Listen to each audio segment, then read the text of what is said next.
All right, so we're talking about slopes today, right? That's the reason why I had you guys do the research on the rate of change, because that's going to lead us now to the slope. All right, we're going to talk about the slope of a line, slope of a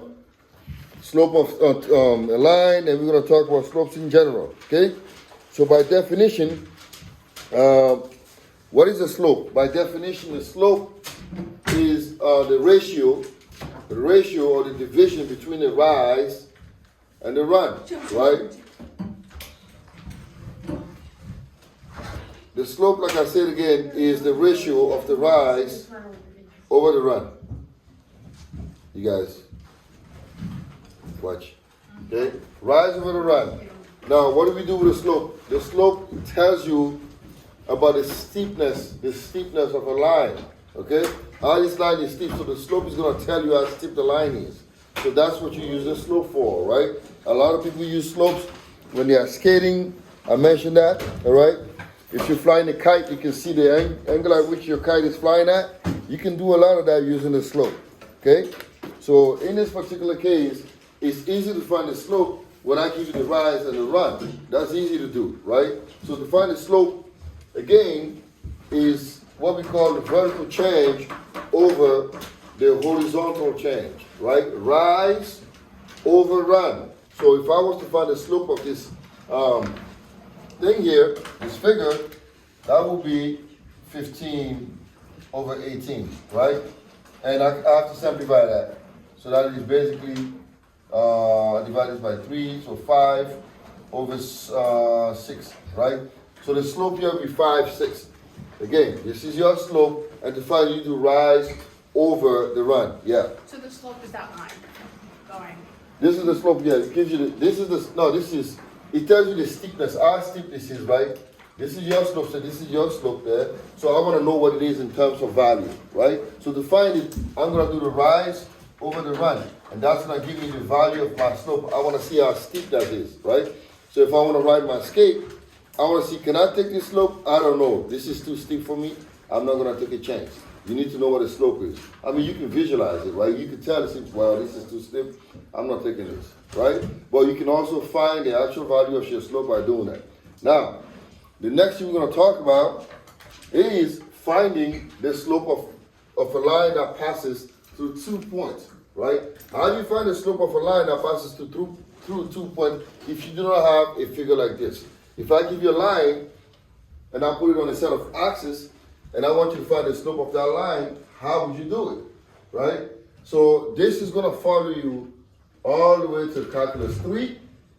It's going to follow you everywhere, right? Once you know this formula here, it's going to follow you everywhere. Next year in Algebra 1, you're going to see this formula. In Algebra 2, we did a lot of that this year. You're going to learn how to find the equation of a line. You're going to learn how to find the slope of a line. That is always going to follow you everywhere. If you're doing calculus, we find it too. Yes? What does the little 1 after the x and y mean? Are those Those are just subscript, right? So x sub 1, x sub 2. So basically what I want to differentiate between these 2 points. I could have called them x2, x3, x4, x5, x5 and then y5. I'm just trying to differentiate them. They're not the same, right? So I will explain when you look at the figure, right? So if you see this line here, right? Like she said before, the line is made up of an infinite number of points. But to find the slope of a line, you only need but what? 2 points. I don't need more than 2 points to find the slope of a line. Okay? I only need 2 points. So what I'm doing here is this. This is my line, and I want to identify the slope, right? I want to know what the slope is. So basically, I want to know what the rise over the run is. So to find it, we use this formula.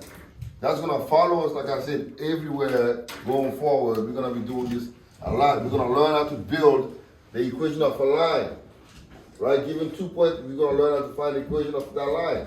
This is interesting stuff because you use data, right? If you have a set of data, let me just give you an example here. Okay? So if you have this here, right? And you have these data points, like you have a bunch of data points here, right? You have these here, and you want to study, for example, this. Let's say this is price, right? And then time, right? Let's say you bought a shoe right? You bought a shoe, and you want to know you're a seller. You want to resell that shoe, right? You have some shoes that Jordans, people buy those, they sell them, okay? And you want to know this is the price of the shoe over time.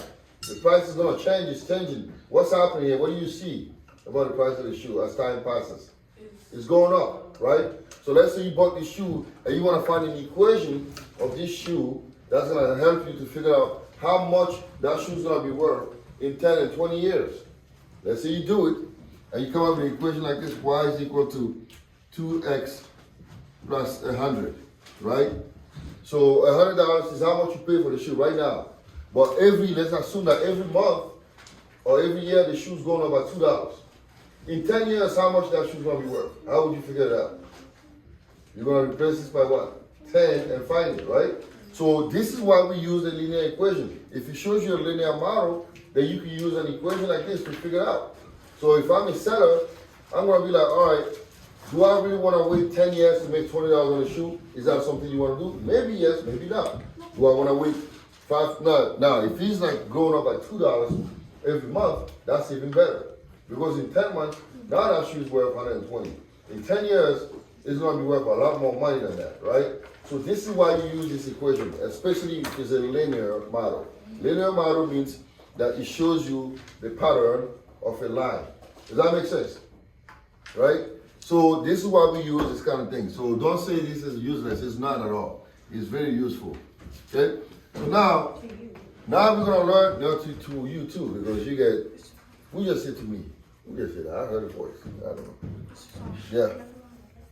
Can you drink your water? Yeah. You don't have to ask me that. You can drink it. All right, so now, let me give you an example, right? So let's say we have this line here. We're going to try to find the slope of several lines.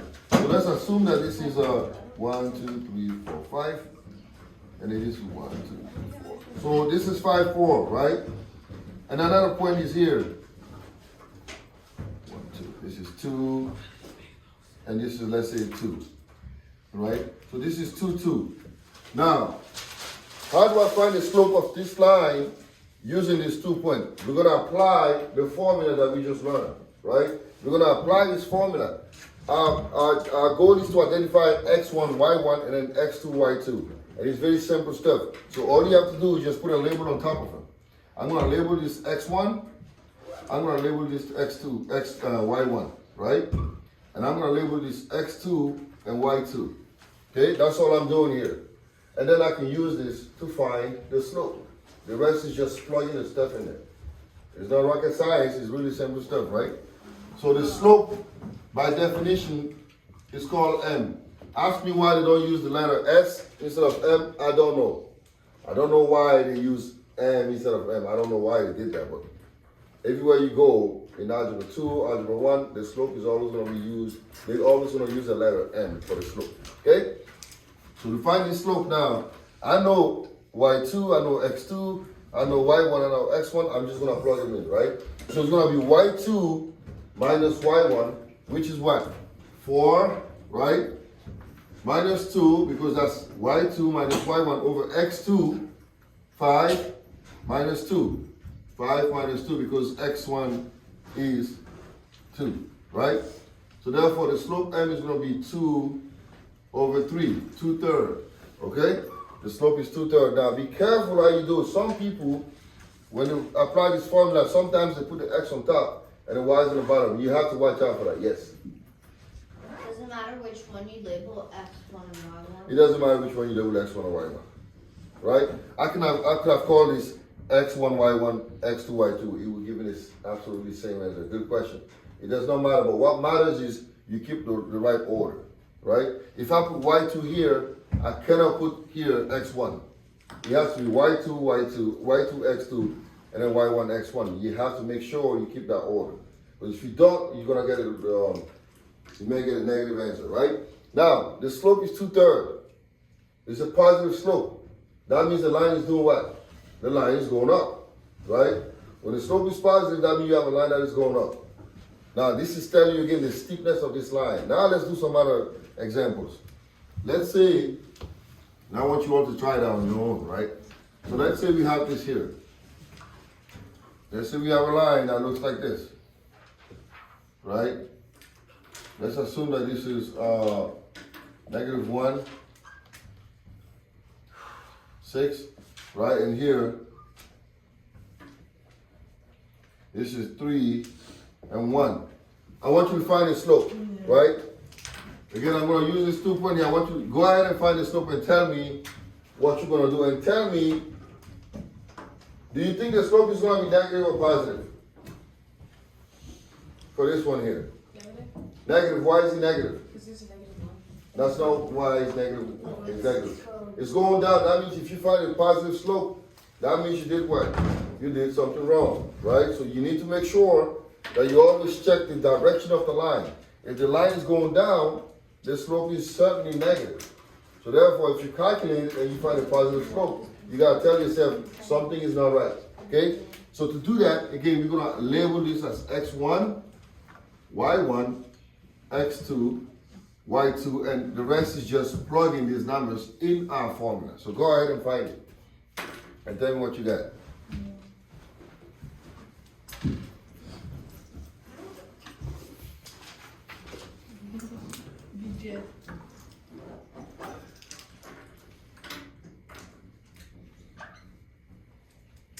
Y'all get it?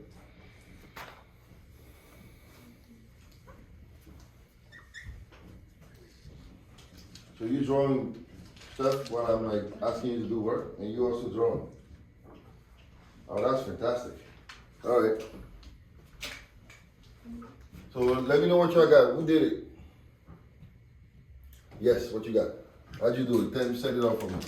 I did n equals 1 minus 6 over 3 minus negative 1. All right. 1 minus 6 over 3 minus negative 1. And I changed it like to double negative to positive. So it's Positive. 1 minus 6 over 3 plus 1. All right. 3 plus and 1. that equals negative 5 over 4. Negative 5 over 4, right? So your slope is negative 5 over 4. If you don't have this, then something is wrong somewhere, right? Everybody got the negative 5 over 4? Good. All right. So now let me make it a little more complicated, right? Now let me ask you to find the slope of a line that passes through negative 2, negative 5, and 0, and negative 7. I want you to find the slope of the line that passes through these 2 points. So how are you going to do it? I want you to find the slope of a line. Now I didn't give you any picture, right? You don't really need a picture to find the slope. Do you need a picture? We only need the formula, right? Now we just need to label our points and then go ahead and find this, okay? So I want you to find the slope of the line that passes through negative 2, negative 5, and then 0, negative 7, yes. Go ahead. Make sure in the morning you go empty your bladder before you come in here. This is like a recurring thing for you. Every day I see you go to the bathroom. So make sure you try and like do that in the morning. Because it's disruptive to you.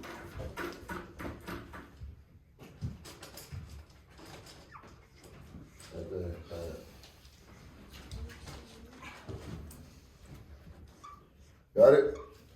Almost. Almost? All right. So then I'm going to label these ones.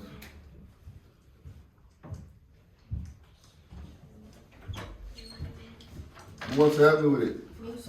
All right, go ahead, first twin. Yeah. So I did negative 2 minus negative 5. Huh? I did negative 2 minus negative 5. So how'd you get negative 2 minus negative 5? How is that possible? What's your x1, y1? Did you put a label on them? You see what I did here? Right?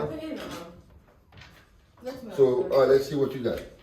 So I got m equals negative 7 minus negative 5. All right, minus negative 5, all right. Over 0 minus negative 2. Excellent. Over 0 minus negative 2, good. So I changed that to negative 7 plus 5 All right. over 0 plus 2. All right, And that got me negative 2 over 2. all right. So then I divided that by 2, Mm-hmm. and I got 0. Huh? I got 0. You got what? You got about 2, you get what? No, 0. It's not. Negative 2 divided by 2 is negative 1, right? Negative 1. Everybody got negative 1. Who didn't get the negative 1? I did everything right, but then I make the 7 a positive 7. Accident. Alright, so you see what happens here, right? So basically we have to make sure we keep our signs right. Again, everything that we do now is coming together from the last, the first quarter all the way now. We are pretty much using the same all the technique that we've used. Okay, so now let me ask you to find another slope here. I have 2 slopes that I want you to find and tell me what do you notice. So let's say we have this line here, right? Are we gonna take a test before the quarter ends? Don't ask that, Emily. Shh. So let's say I have this line here, right? It's not our choice. Alright, so we have 1, 2. Jen, did we actually? Yeah, because I'm not putting much stress on me. Alright, so this is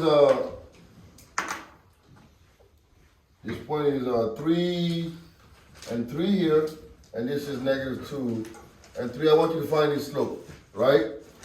And I also want you to find the slope of the next line. Let me draw another line here.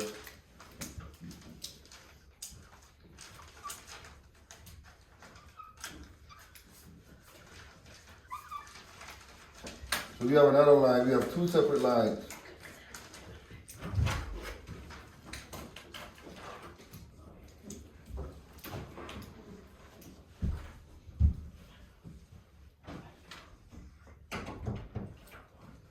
Go sit down, Gabriel.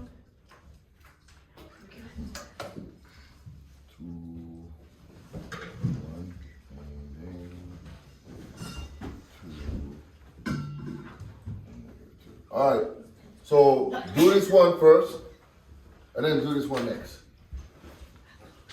And I want somebody else to tell me, Ebenezer, I want you to tell me what you got for the first one here, and then what you got. Did you do it yet? I'm not finished. All right, tell me when you finish.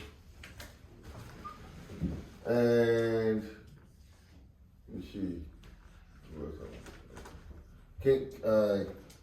Kinsley, I want you to tell me about that one here.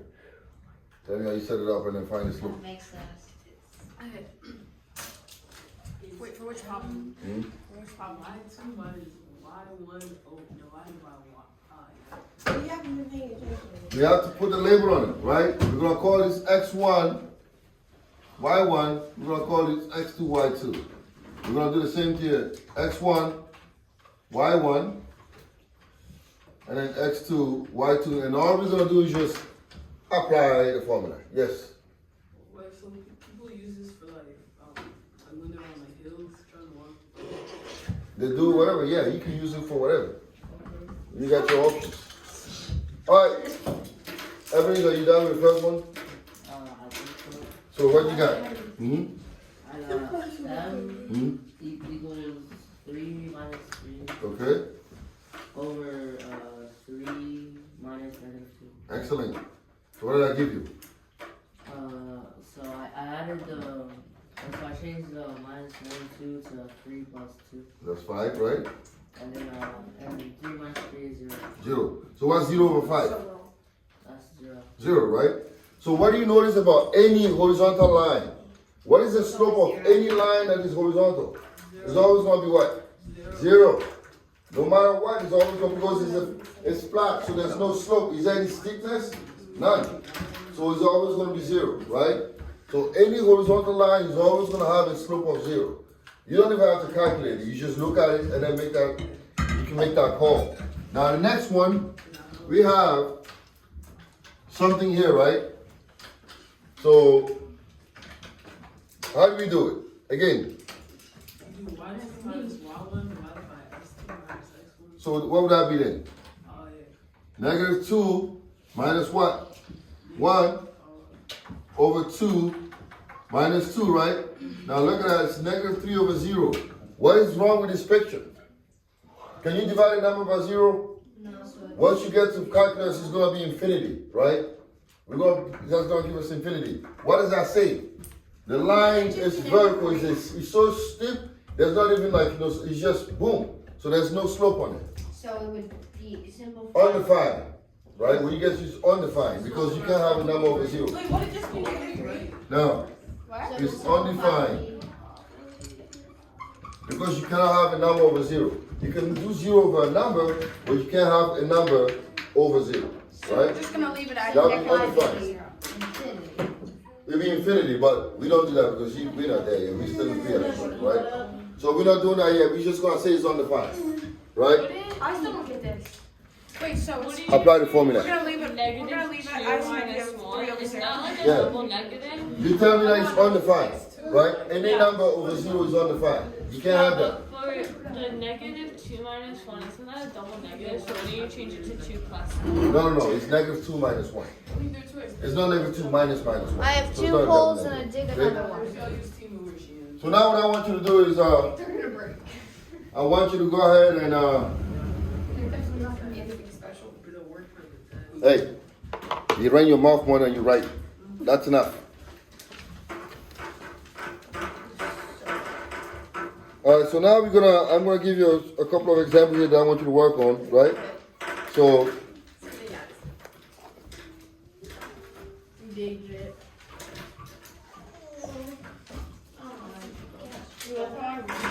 based on there. John's flying a kite. A kite? Yes. A kite. I thought you were gonna say a cat. Kite is a horizontal line. Distance of Journey Feet. from Oh. I'm not very good. John's position and a I just recently vertical. Stop writing in cursive. I can't see it. He's not writing cursive. Bro. The what? It's cursive and like normal. I can't read cursive. That thing looks like a I K. can't read cursive. I can't read the birthday cards that my grandpa gives me. all right, so basically, That is the guy John is flying a kite, right? He's flying the kite, and the kite. Now listen to this. We're gonna try and draw this picture, right? He's flying the kite, and the kite is a horizontal distance of 20 feet from John's position, right? So let's assume that the kite is here, right? This is the kite, right? And then this is the string here. John is right here, right? He's holding the kite. He's holding it, right? And then he's flying the kite. And pretty much is the distance that they're telling us that the kite, right, is a horizontal distance of 20 feet from John's position. So let's watch this, right? This is it. So if the kite is a horizontal distance of 20 feet from John's position, Who's? Really? that's it. No more. Thank you. So 20 feet from here, right? That's the horizontal distance. And then the vertical distance is 70 feet, right? So now the question is, they want you to find the slope of the kite. So how would you do That's a rise over run. it? Rise over run, right? Here we have a picture. We don't have to use the formula. It's just going to do rise over run. So would it be 20 over 21? Wait, is that If we rise, what's the rise? 70 over 20. Right, so the slope will be 70 over 20, which is basically 7 over 2, right? Which is 3.5. So this is, but the thing is this, you have to be able to draw the picture of what's going on, right? How would you be able to draw that picture to know what's going on here? You need to be able to draw that picture, right? So the guys find the kite, and then they're saying that the kite is a horizontal distance of 20 feet from John's position. So 20 feet. So that kite is 20 feet from his position. And then the vertical distance of 70 feet. Right? And now find the slope of the string. This is the string, right? So we need to find the slope of the string. He's holding it. So therefore, this is how you do it. Alright? Alright, so now what I want to do is I'm going to give you some work to do. Now,